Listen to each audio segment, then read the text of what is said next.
Bueno, vamos a repasar básicamente las novedades que nos trae el Real Decreto 244/2019 que se aprobó hace apenas un año.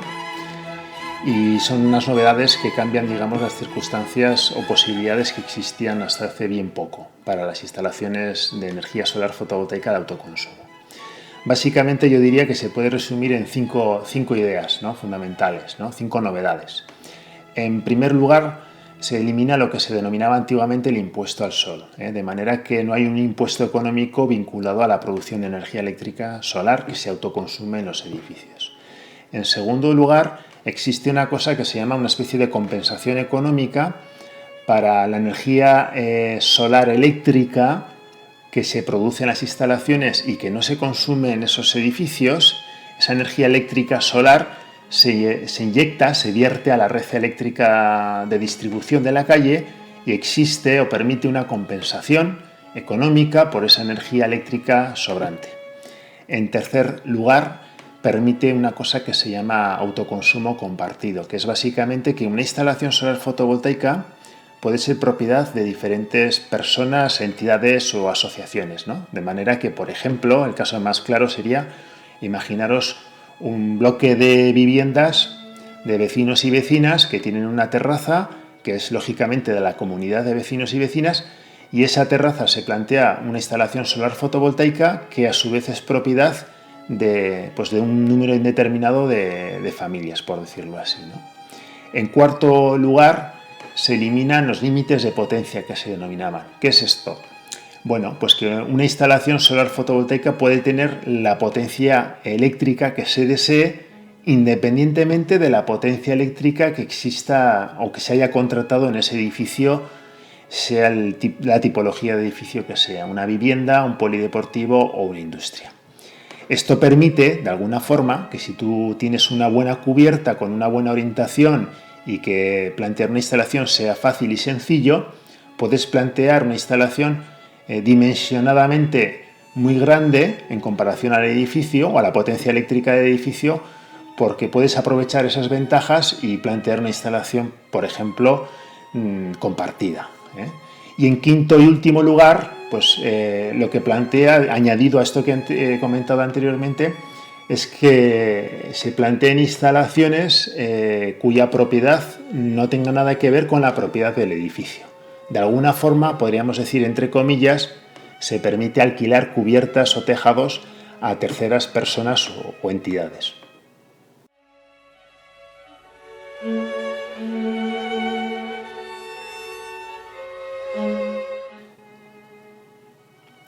Bueno, vamos a diferenciar en primer lugar lo que es una instalación aislada de lo que es una instalación conectada a red. Una instalación aislada es una instalación en la cual físicamente no hay conexión entre la instalación solar fotovoltaica y lo que sería la red de distribución eléctrica de cualquier municipio. No hay conexión física, no hay cableado eléctrico que una las dos instalaciones. De manera que desde el punto de vista físico o eléctrico es imposible que la electricidad, vamos a llamarle solar, acabe, digamos, en la distribución eléctrica de ese municipio. Por el otro lado están las instalaciones de conexión a red. Las instalaciones de conexión a red, físicamente están conectadas de alguna manera a la red de distribución eléctrica. Estas instalaciones bien pueden estar conectadas al interior de los edificios, a la red de baja tensión dentro de un edificio, sea una vivienda o un polideportivo, por ejemplo, o bien incluso pueden estar conectadas directamente a la red de distribución eléctrica del municipio, sin estar conectadas a un edificio concreto. Esto no significa, bajo ningún concepto, que la energía eléctrica solar, por decirlo así, acabe en la red de distribución eléctrica. Significa que al menos físicamente están conectadas. Igual, bajo ningún concepto, esa electricidad solar acaba en la red de distribución, por circunstancias que vamos a ver después. Pero al menos existe la conexión física. Entonces hay que tener claro estos dos conceptos: instalación aislada e instalación de conexión a red.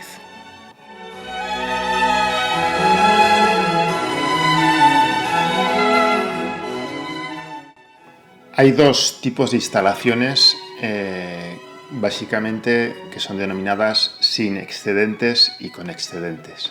¿Qué es esto? Sin excedentes, instalaciones sin excedentes. Bueno, ambas dos, lo primero tengo que decir que son instalaciones conectadas a red, es decir, no son instalaciones aisladas como hemos explicado anteriormente. No olvidaros de esto.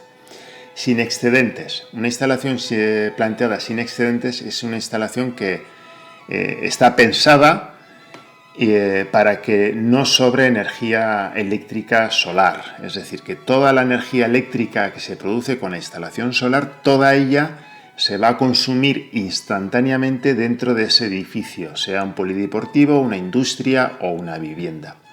Además de que está pensada la instalación para que no sobre electricidad, es importante entender que por normativa físicamente tiene que tener un aparato, la instalación, un aparato que podríamos llamarlo un sistema antivertido, y este aparato lo que hace es que impide eléctricamente que bajo ningún concepto esa electricidad producida en la instalación pueda llegar a terminar en la instalación, en la red de distribución eléctrica de la calle. Es decir, tiene un sistema antivertido de manera que, además de que no está pensada para que sobre electricidad, físicamente es imposible que esa electricidad llegue a la red de distribución eléctrica de la calle. Eso serían instalaciones sin excedentes. Hay una cuestión importante que hay que empezar a tener ya claro, que yo entiendo que la tenéis, que es la simultaneidad entre las horas o minutos en los cuales se produce energía eléctrica solar, que lógicamente esto va vinculado al propio sol, a la propia radiación solar, a esas horas de radiación solar, y la simultaneidad quiere decir con los consumos eléctricos de ese edificio, sea una vivienda, un polideportivo o una industria. Tiene que coincidir ambas cuestiones. En segundo lugar, son instalaciones con excedentes. Las instalaciones con excedentes, el matiz de diferencia respecto a lo que acabo de explicar es que no tienen ese equipo antivertido, de manera que se permite físicamente o eléctricamente que la energía eléctrica solar salga de ese edificio y acabe en la red de distribución eléctrica de la calle. Se permite, no significa que la instalación esté pensada para que eso ocurra, pero al menos se permite y físicamente no existe ese equipo antivertido. Entonces, las instalaciones con excedentes, lo que se plantea es que si instantáneamente hay radiación solar, instantáneamente se está produciendo energía eléctrica solar y en ese momento no se está consumiendo en el edificio, ese sobrante puede verterse, puede inyectarse a la red de distribución eléctrica de la calle. Eso puede ocurrir. Y hay dos tipos de instalaciones. Hay instalaciones con excedentes con compensación e instalaciones con excedentes sin compensación. ¿De acuerdo? Entonces, las instalaciones con o sin compensación se diferencian en que en un caso, en el primer caso, con compensación, hay una compensación económica por esa energía eléctrica que sobra instantáneamente y se ha producido con el sol y que se ha inyectado a la red de distribución de la calle, y existe una compensación económica por esa energía que se ha producido y se ha inyectado en la red de distribución de la calle. Y sin compensación es que no existe esa compensación económica por esa energía eléctrica. Entonces, esto determina a su vez claramente una estrategia en cuanto a cómo está dimensionada la instalación, cómo está pensada la instalación, ¿no? Cómo está pensado el tamaño de la instalación.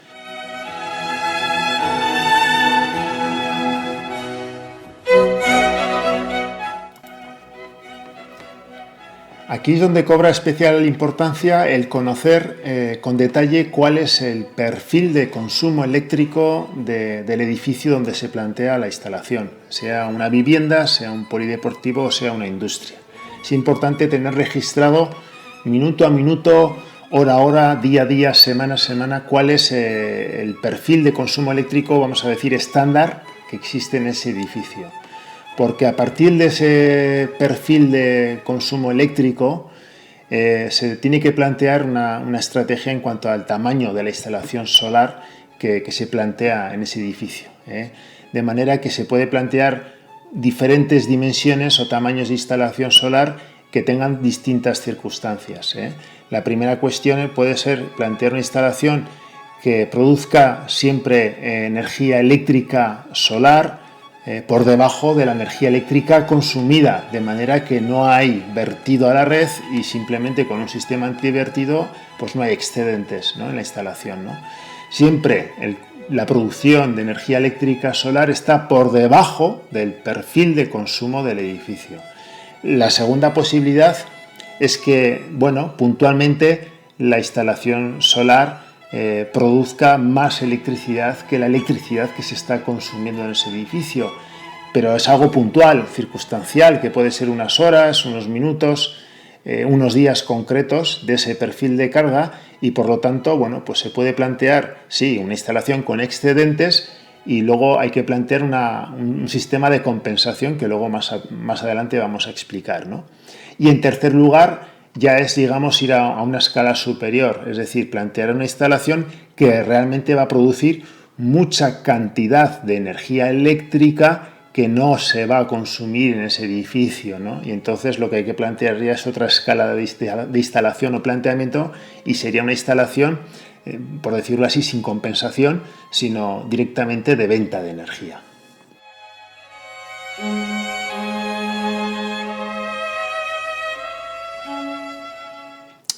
Voy a explicar básicamente cómo funciona esto de la compensación, que es algo sencillo de entender, pero tiene su complejidad. La energía solar se está produciendo instantáneamente y eso va fluctuando para arriba o para abajo en función de la radiación solar, lógicamente. Por otro lado, también de forma instantánea, la energía eléctrica se está consumiendo en ese edificio, vivienda, polideportivo e industria, por ejemplo.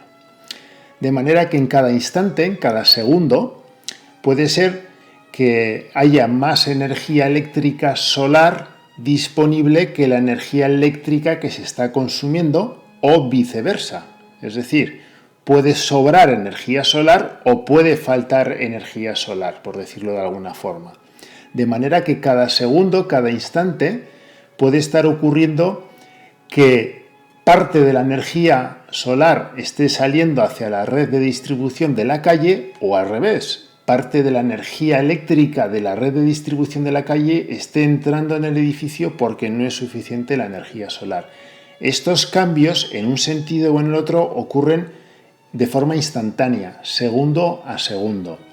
Y esto es importante entenderlo, ¿no? Eso físicamente ocurre de esa forma. Entonces, ¿cómo se plantea la compensación? En primer lugar, hay una compensación energética, un balance energético que se hace hora a hora, de manera que se coge cada hora y se hace la cuenta. ¿Cuántos kilovatios hora ha utilizado ese edificio procedentes de la red de distribución eléctrica y cuántos kilovatios hora ha inyectado ese edificio en la red de distribución eléctrica de la calle? Se coge en positivo y en negativo esos kilovatios hora eléctricos y se hace la cuenta, resultando positivo o negativo. Es decir, que el edificio ha consumido kilovatios hora eléctricos de la red exterior o ha producido o inyectado kilovatios hora eléctricos dentro de la red de distribución de la calle.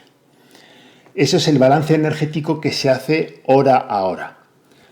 Si sale negativo en el sentido de que ha consumido energía eléctrica de la calle, pues se paga tal cual está planteado en el contrato con la comercializadora eléctrica, que es la factura que vemos todos y todas.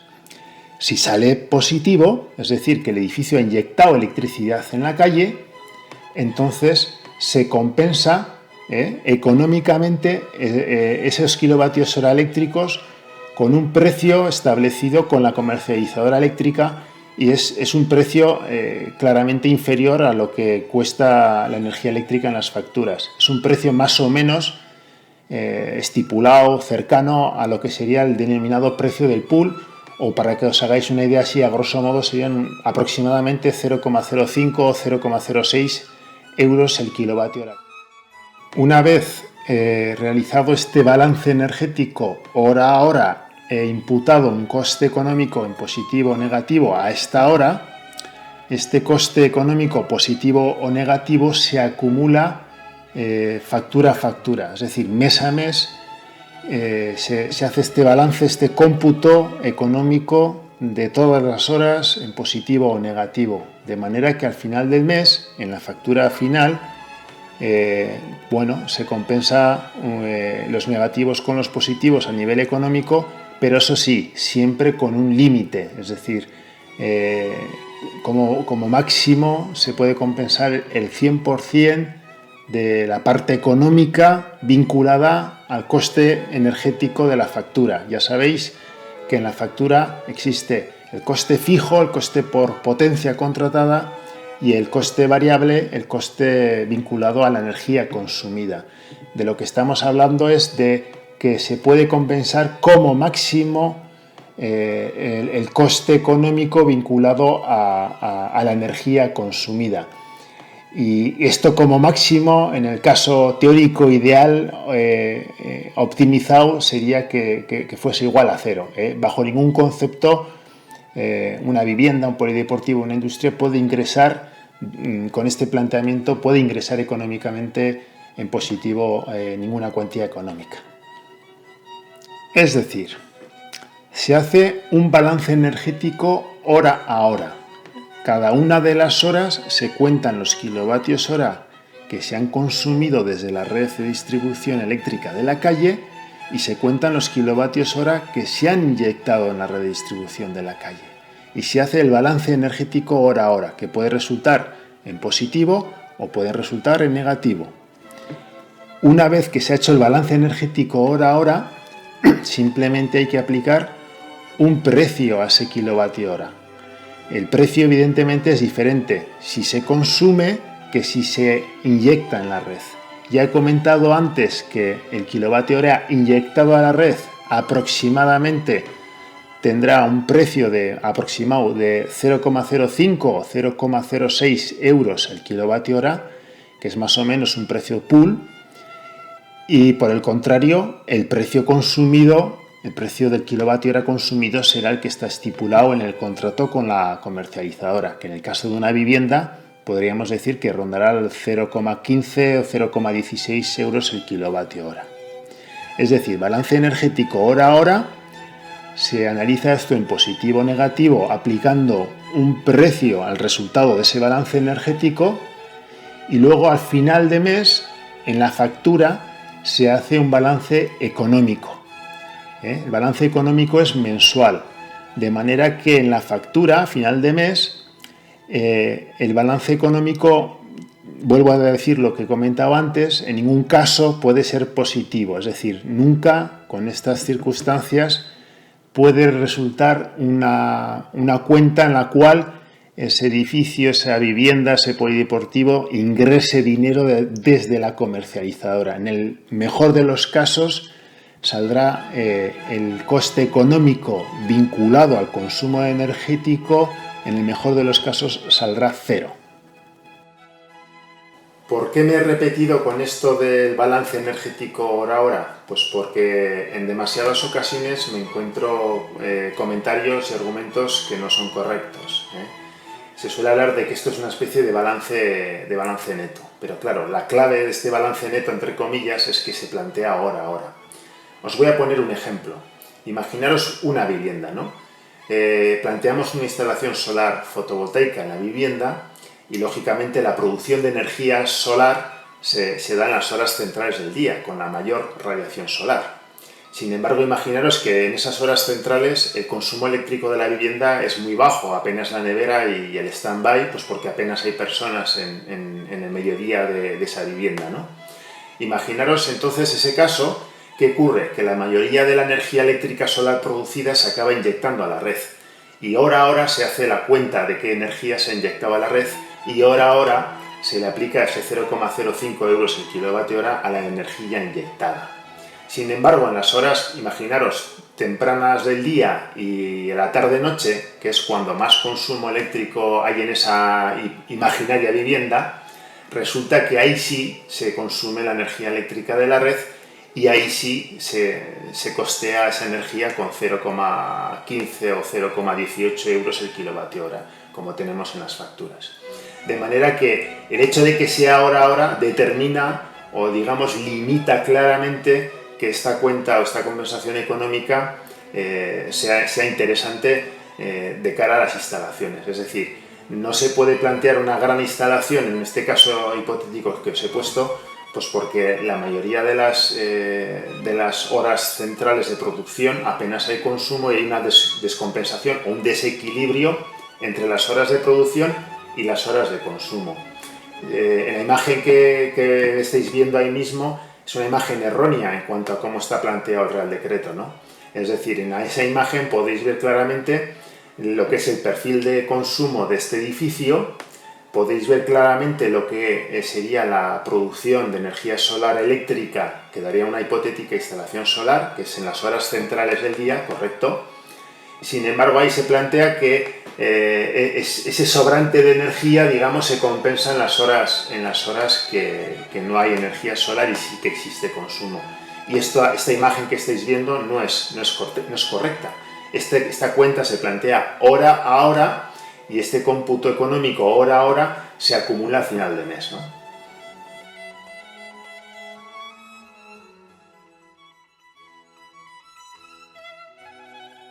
Resumiendo, podríamos decir que, bueno, en función de la potencia de la instalación, además de las circunstancias que hemos ido comentando, interesa plantear las instalaciones de un tipo o de otro tipo, ¿no? Para instalaciones menores de 15 kilovatios de potencia pico instalada, estamos hablando pues, de cualquier vivienda o pequeños locales, los trámites y las gestiones son sencillas y aquí directamente lo que yo recomiendo como una opinión es plantear instalaciones de autoconsumo con compensación, ¿no? Con las circunstancias que ya hemos comentado. Para instalaciones con una potencia pico entre 15 y 100 kilovatios, bueno, aquí hay una necesidad de hacer un pequeño análisis, en concreto analizar por un lado el perfil de consumo eléctrico que tiene la instalación y por otro lado el perfil de producción de energía solar eléctrica que tiene la instalación que estemos planteando. Si hay mucho desfase en algunos meses entre lo que se está produciendo mucho más de lo que se está consumiendo. Vamos a imaginarnos, por poner un ejemplo, una industria agroalimentaria que cierre varios meses al año, ¿no? ¿Y qué ocurre con toda esta energía que se inyecta en red, ¿no? Durante todos estos meses, ¿no? Pues que en el mejor de los casos lo único que puede hacer, si es una compensación, lo único que puede hacer es poner la factura en su parte de energía, poner la factura a cero, ¿no? Entonces, en este tipo de casos o de circunstancias, en lugar de compensación, de tener una instalación de autoconsumo con compensación, lo que quizás pueda interesar sea no hacer compensación, sino que hacer una instalación que sea de venta de energía. ¿Qué es esto? Pues que bueno, se aprovecha la energía eléctrica solar que se aprovecha instantáneamente y el resto absolutamente se plantea una instalación de venta de energía y te conviertes en un productor o productora de energía eléctrica y bueno, el kilovatio hora que se inyecta a la red directamente pues se paga a precio de mercado, vamos a decir precio pool, 0,05, 0,06 euros el kilovatio hora. Y para instalaciones mayores de 100 kilovatios, pues directamente no hay opción y hay que hacer una instalación sin compensación y convertirte en un productor o productora de energía y vender toda la energía que no utilizas instantáneamente en el mercado eléctrico.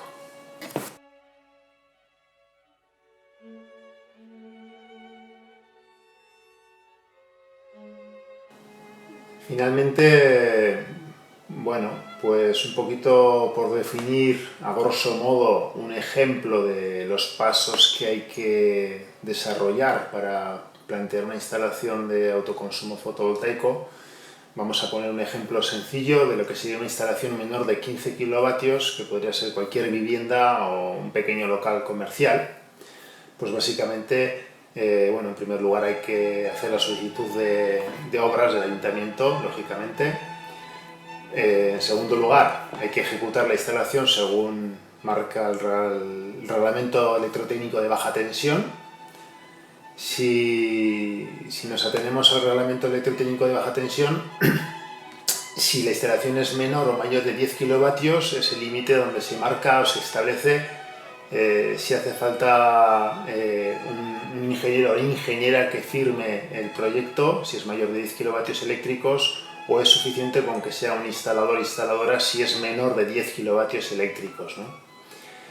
Después de esto, bueno, una vez hecha la instalación, hay que hacer lo que se denomina el certificado de instalación, que bueno, se hace por parte de la empresa instaladora y se presenta al Departamento de Seguridad Industrial Autonómico a través de una OCA, de un organismo de control autorizado.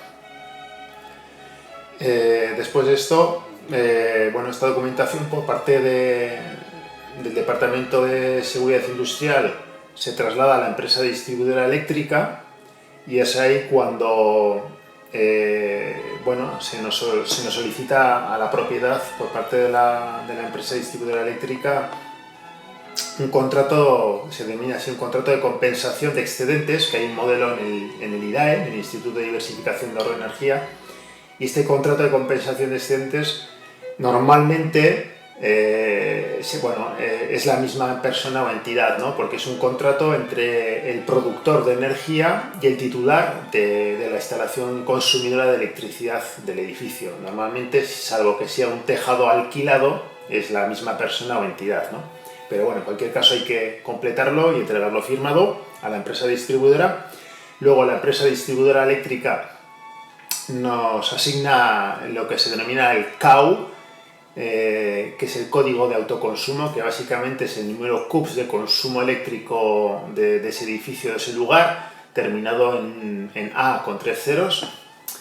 Y bueno, y también se nos solicita, por último, firmar un contrato de autoconsumo entre la empresa comercializadora y el titular de la instalación, pues para que de alguna forma pues quede reflejado esa compensación económica que hay que hacer mes a mes en las facturas.